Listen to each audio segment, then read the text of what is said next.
Mukunda jewellery హనుమకొండలోని అతిపెద్ద jewellery mart December 14న గొప్ప ప్రారంభం. నమస్తే, welcome to I dream social spotlight with Kavitha. Pushpa 2 release సమయంలో సంధ్యా థియేటర్ వద్ద జరిగినటువంటి తొక్కిసలాటలో బాధ్యుల్ని చేస్తూ హీరో అల్లు అర్జున్ ని కొద్దిసేపటి క్రితం పోలీసులు అరెస్ట్ చేశారు. యాక్చువల్ గా ఏ గ్రౌండ్స్ లో అరెస్ట్ చేశారు, ఎవరు బాధ్యులు, ఎవరు నిర్లక్ష్యం వహించారు, మనతో పాటుగా ఉన్నారు హైకోర్టు అడ్వకేట్ సాయి కృష్ణ ఆజాద్ గారు. ఆజాద్ గారు నమస్కారం. నమస్తే అండి. సో ఇప్పుడు అల్లు అర్జున్ అరెస్ట్ నేపథ్యం అనేది ఏ సెక్షన్ల కింద ఆయన అరెస్ట్ చేశారు, అసలు యాక్చువల్ గా ఏం జరిగింది, హీరోని ఎందుకు బాధ్యుల్ని చేశారు? ఇక్కడ ఒకటండి, అందరూ అభిమానులందరూ గమనించాల్సింది ఏంటంటే ఉమ్, హీరో అనేది ఒక పక్కన పెడితే ఆయన ప్రొఫెషన్ హీరో. ఉమ్, కాకపోతే ఒక నేరం జరిగినప్పుడు అతన్ని ఒక నిందితుడిగానే మనం భావించాలి. ఉమ్, ఎందుకంటే all are equal before the law. చట్టం ముందు అందరూ సమానులే. గొప్ప లేడు, అవును. పేద లేడు, హీరో లేడు, ఇంకెవరు లేరు. కాబట్టి ఏంటంటే ఆయన అరెస్ట్ అనేది ఒక అభిమానిగా నేను ఒప్పుకోను. కానీ ఒక ఉమ్, న్యాయవాదిగా ఏంటంటే ఏం జరిగింది అనేది మనం అందరికి తెలియాలి. ఫస్ట్ ఆఫ్ ఆల్ ఒకటి ఏంటంటే అది ఆ జరిగిన సందర్భంలో ఆ బిఎన్ఎస్ సెక్షన్ 118 సబ్ సెక్షన్ 1 అండి. ఉమ్, సో దాని ప్రకారం ఏంటంటే అది 7 years నుంచి 10 years వరకు జైలు శిక్ష పడే అవకాశం ఉంది. అంటే ఒక వ్యక్తి మృతికి కారణము ప్రత్యక్షంగా గానీ పరోక్షంగానే ఒక వ్యక్తికి మృతికి కారణం అవటం ఉమ్, ఒకటి. తర్వాత 105 అది కూడా అంతే అండి. అంటే ఎలాంటి ఒక వ్యక్తి చనిపోవడానికి కారణం ఎలాంటి ఉద్దేశం లేనప్పటికీ కూడా ఏంటి కొన్ని అనివార్య కారణాలు కొన్ని అంటే ప్రత్యక్షంగానే పరోక్షంగానే ఆ వ్యక్తి చనిపోయినప్పుడు మనమే బాధ్యులు అవుతాం. ఉమ్, ఇప్పుడు ఉదాహరణకి మీకు పల్లవి ప్రశాంత్ ఉందండి, ఒక సంఘటన జరిగింది. ఆ రోజు అవును. అతను ఏమీ నేరం చేయలేదు, ఏదో మామూలుగా వెళ్ళాడు. తర్వాత కానీ కొంత ఆ యొక్క క్రౌడ్ వల్ల నష్టం జరిగింది. సో సేమ్ ఇదే దీంట్లో కూడా అల్లు అర్జున్ ఎంటర్ అయ్యి అంటే పోలీసు వారి యొక్క ఆర్గ్యుమెంట్ నేను చెప్తాను. వాళ్ళు ఏం ఉమ్, చెప్తున్నారంటే అల్లు అర్జున్ గారు అక్కడికి వచ్చే సమయంలో మాకు ఎలాంటి ఇన్ఫర్మేషన్ ఇయ్యలేదు, ఉమ్, ముందస్తుగా మాకు చెప్పలేదు. ఒకటి అది బాధ్యతారహితం అవుతుంది. ఉమ్, రెండోది ఏంటంటే మాకు ఇన్ఫర్మేషన్ ఇచ్చి ఇలా ఉంటే బాగుండేది అనేది వాళ్ళు చెప్తా ఉన్నారు. ఇక్కడ చూస్తే అలా అంటే వాళ్ళు చెప్పిన కోణంలో చూస్తే బాధ్యతారాహిత్యం కింద ఒక వ్యక్తికి చనిపోవడం ఏదైనా కారణం అయ్యాడని చెప్పేసి ఏటూగా అతన్ని పెట్టడం జరిగింది. తర్వాత పోలీసు వారు లీగల్ ఒపీనియన్ తీసుకున్నారు. తర్వాత ఈయన హైకోర్టుకి వెళ్ళడం జరిగింది. అక్కడ హైకోర్టులో కూడా తిరస్కరించబడింది. సో ఈ సందర్భంలో ఏంటంటే ఆయన్ని అంటే ఇది అబోవ్ 7 years నేరాలు కాబట్టి అరెస్ట్ చేసే అవకాశం ఉంది. అరెస్ట్ చేశారు ఈ రోజు. ఉమ్. అదే సో ప్రొసీజర్. అక్కడ ఇంటెన్షన్ అనేది లేదు, యాక్సిడెంటల్ గానే జరిగింది అనుకున్నప్పటికి కూడా ఒక క్రౌడ్ మేనేజ్మెంట్ అనేది ఉండాలి. ఆ క్రౌడ్ మేనేజ్మెంట్ చేసే బాధ్యత ఎవరిదని అనుకుంటున్నారు? హీరోని చూడడానికి అయితే ఖచ్చితంగా అక్కడికి వస్తారు. ఒక సెంటిమెంట్ అనేది అక్కడ ఉంది కాబట్టి సంధ్యా థియేటర్ దగ్గరికి ఆయన వస్తారు, చూస్తారు అనేటువంటి అభిమానులు అయితే అభిప్రాయపడ్డారు. అక్కడికి భారీగా చేరుకున్నారు కదా. ఇప్పుడు హీరో అయితే కావచ్చండి, ఇప్పుడు కాదంటలేదు. ఆయన హీరోగా నేను అభిమానిస్తా, మంచి యాక్టర్, నేను కూడా um, respect him as a um, hero. కానీ చట్టంలో అట్లా ఉండదు కదా. ఇప్పుడు ఒక వ్యక్తి ముందు వచ్చేటప్పుడు ముందస్తుగా పోలీసు వారికి ఇన్ఫర్మేషన్ ఇవ్వాల్సిన బాధ్యత కూడా మన పైన ఉంటది కదా. ఉమ్, ఇప్పుడు ఒకటండి, ఇప్పుడు భారత రాజ్యాంగం ప్రకారం మన భారత రాజ్యాంగం కింద కేవలం మన మనుషులమే, మనం సిటిజన్ ఆఫ్ ఇండియా మాత్రమే. వాళ్ళ ఉమ్, డిజిగ్నేషన్ లో ఫేమస్ సెలబ్రిటీ అనేది సెకండ్ థింగ్. అది చట్టం ప్రకారం పనికిరాదు, చట్టం గుర్తించదు దాన్ని. కాబట్టి ఏంటంటే పెద్ద పెద్ద మొన్నటిదాకా చూడండి మనకి సీఎం కేజ్రీవాల్ లాంటి వాళ్ళు, ముఖ్యమంత్రి లాంటి వాళ్ళు జైల్లో ఉండొచ్చారు. సో అవును. అంతకన్నా ఏముండదండి. ఇక్కడ చట్టం ముందు అందరూ సమానులే. కాకపోతే నేను ఒకటే చెప్తున్నాను, ఇప్పుడు ఇందులో పోలీసు వారు ఏంటంటే చెప్పిన వాళ్ళు తీసుకున్న స్టాండ్ ఏంటంటే మాకు ఎలాంటి ఇన్ఫర్మేషన్ ఇవ్వలేదు, ఇస్తే మేము సెక్యూరిటీ కల్పించేవాళ్ళం. దాని ప్రొసీజర్ వేరు ఉంటుంది కదమ్మా. ఇప్పుడు ఉమ్, ఒకటండి, మీరు ఏదైనా సరే మనం ఒక ర్యాలీ పెట్టాలన్నా, ఒక ధర్నా చేయాలన్నా, ఒక రాస్తారోకో చేయాలన్నా కోర్టు పర్మిషన్, పోలీసు వారి పర్మిషన్ కంపల్సరీ తీసుకోవాలి కదా. అది ఉమ్, ఎక్కడైనా ఉంది కదా, ఒక సభ పెట్టాలన్నా కూడా. ఎందుకంటే ఇప్పుడు ఇప్పుడు అక్కడ ఒక ఆమె చనిపోయింది అనేది కాదు, ఒక బిడ్డలకి తల్లి చనిపోయింది, అది ఉమ్, గమనించాలి కదా. సరే దానికి ఈయన కారణమా అనేది పక్కన పెట్టి ఈయన రావటం వల్ల అది జరిగింది అనేది పోలీసు వాళ్ళ యొక్క వాదన.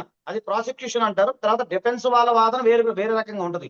సో అది ఉమ్, సెకండ్ థింగ్. దాంతో ఇన్వెస్టిగేషన్ చేసే సందర్భంలో నెక్స్ట్ ఆయనకి శిక్ష పడతా లేదా అనేది ఒకటేనండి. నేను అభిమానులందరికీ కూడా చెప్తున్నాను, accused is innocent until proven guilty. అంటే ఒక వ్యక్తి పైన నేరారోపణ చేసినంత మాత్రం నేరం చేసినట్టు కాదు.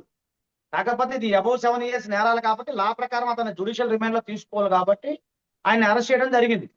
ఇప్పుడు ఉమ్. నెక్స్ట్ మరి మేజిస్ట్రేట్ ముందు ప్రవేశపెడతారా లేదనేది నెక్స్ట్ ఫర్దర్ గా మనం చూడాలి.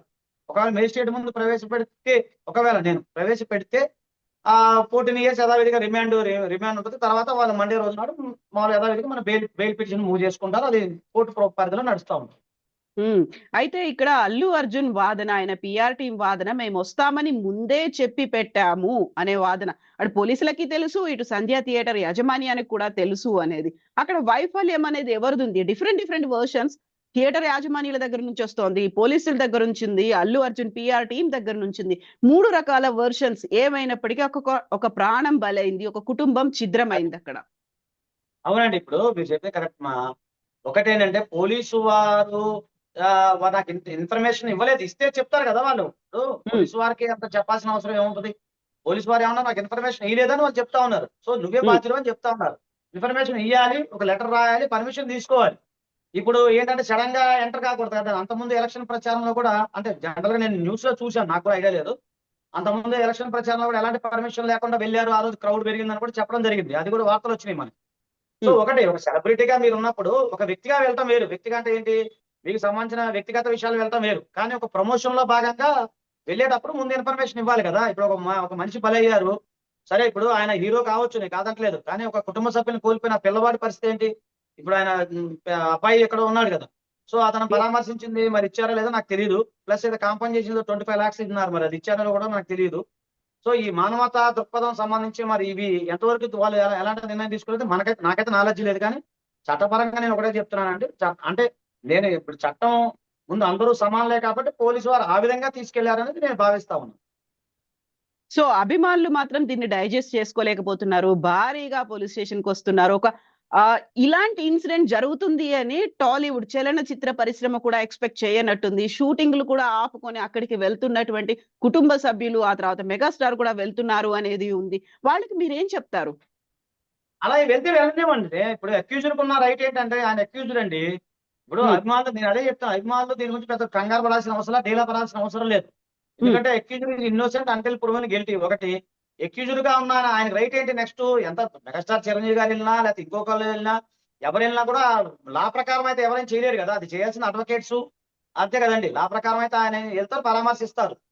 ఒకటే వెళ్ళాలి. కుటుంబ సభ్యులు అరెస్ట్ అయినప్పుడు ఎవరైనా వెళ్తారు, అది కామన్. అది కుటుంబ సభ్యులుగా అనుకున్న రైట్, అది వాళ్ళు వెళ్ళొచ్చు. ఇప్పుడు ఆయనకున్న అక్యూజ్డ్ గా ఆయనకున్న రైట్ ఏంటి? బెయిల్ పొందడం. బెయిల్ పొందిన తర్వాతే కదా ఆయన బయటకు వచ్చేది.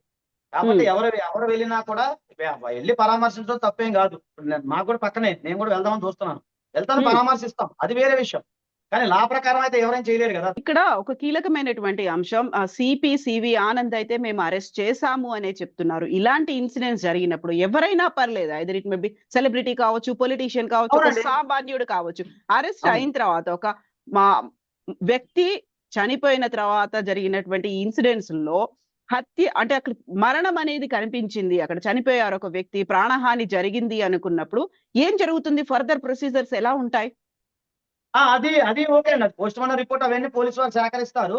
నెక్స్ట్ ఇప్పుడు రిమాండ్ రిపోర్ట్ 14 days తర్వాత రిమాండ్ రిపోర్ట్ మామూలుగా రిమాండ్ ఇస్తారు, అది కామన్. అది తర్వాత ఆయన మండే రోజు ఎప్పుడో బెయిల్ పిటిషన్ ఫైల్ చేస్తారు. కుదిరితే రేపేసుకుంటారు, ఇప్పుడు టైం ఉందో లేదో తెలియదు. మరి కుదిరితే ఇవాళ వేస్తారు, రేపేస్తారు. బెయిల్ పిటిషన్ వాళ్ళ అడ్వకేట్ బట్టి ఉంటుంది. వాళ్ళు ఫైల్ చేస్తారు. ఫైల్ చేసిన తర్వాత మన అవతల సైడ్ పీపీకి నోటీస్ వెళ్తుంది. ఆర్గ్యుమెంట్స్ జరుగుతాయి. ఆర్గ్యుమెంట్ జరిగిన తర్వాత బెయిల్ ఇవ్వాలా లేదా అనేది కోర్టు వారు నిర్ణయం తీసుకుంటారు. అది ప్రొసీజర్.